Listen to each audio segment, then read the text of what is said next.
Vous écoutez les podcasts de Wati.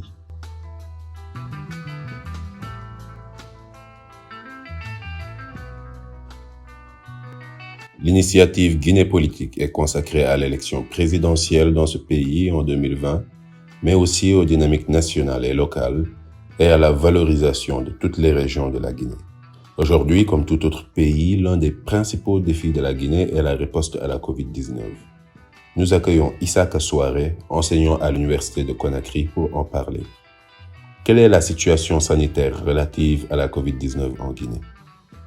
D'après les déclarations et les rapports de l'Agence nationale de sécurité sanitaire, au jour du 3 juin, nous sommes à environ 4000 contaminations depuis le début de la crise en Guinée et près de la moitié de ces personnes sont sorties guéries selon ces informations.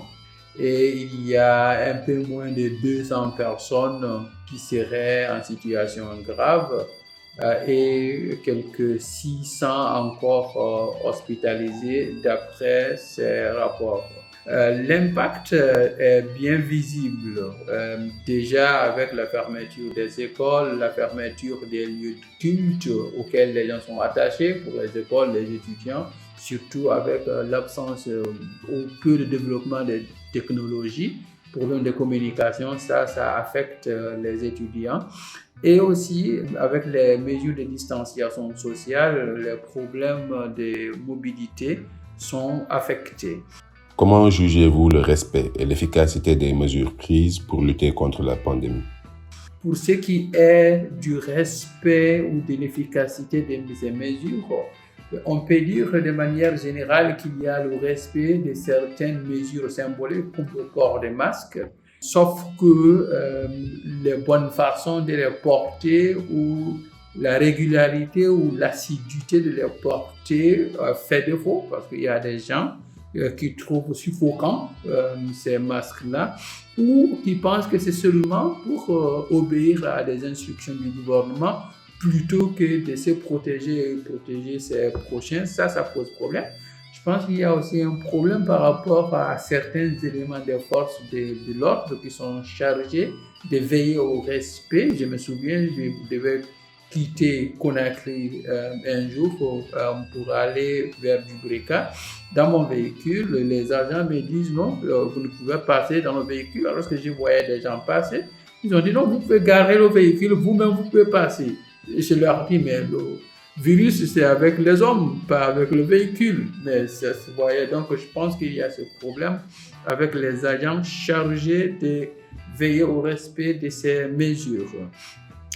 Et donc, si on pouvait faire cela aussi, le dépistage et surtout rendre disponibles les résultats plus rapidement, ça éviterait des situations qu'on a vues quand des gens passent pour se faire dépister et ils attendent 2 semaines dans certains cas. Certains ils quittent, ils pensent que vu qu'ils ne m'ont pas contacté, rien n'y est, et on se rend compte plus tard que non, ils sont positifs. Donc je pense que si on prenait ces mesures-là, plus d'autres mesures que d'autres ont préconisées, cela pourrait aider avec la lutte contre cette pandémie. Quelles leçons pouvons-nous tirer de cette crise sanitaire pour la Guinée? Et de manière générale, quelles recommandations préconisez-vous pour sortir de la crise? Je pense qu'on peut tirer des leçons de cette pandémie, pas seulement pour la Guinée, mais je pense que pour l'Afrique. Et moi, je vais me focaliser sur 2. L'aspect économique et l'aspect infrastructure sanitaire. Parce que COVID-19 est à la fois une crise sanitaire et une crise économique. Alors, on voit déjà les pays les plus avancés durement affectés. Et il se pose maintenant la question de l'après-Covid. Il y a certains qui préconisent déjà l'annulation des dettes des pays africains, il y a d'autres qui parlent d'un moratoire, suspension ou échelonnement des remboursements. Et je pense qu'il y a des aspects pertinents dans l'un ou l'autre argument. Sauf qu'à mon avis, il faut être réaliste. Et pour moi, tout en continuant à coopérer et espérer d'avoir des retombées de la solidarité internationale. Au vu des réalités, je pense qu'il faut voir plus la structure de nos économies. Nous sommes trop dépendants. Or, ceux qui parlent de la suppression, l'annulation des dettes, voire un plan Marshall, oublient que le plan Marshall décrété par les Américains après la Seconde Guerre mondiale a été possible parce que les Américains n'avaient pas été affectés par la guerre. Or, cette guerre qui est Covid-19 affecte tous les pays du monde. D'ailleurs, nos créanciers sont affectés doublement. Les sources de revenus des industries et les citoyens qui travaillent pour payer des impôts sont à l'arrêt. Donc, il y a un manque à gagner pour eux.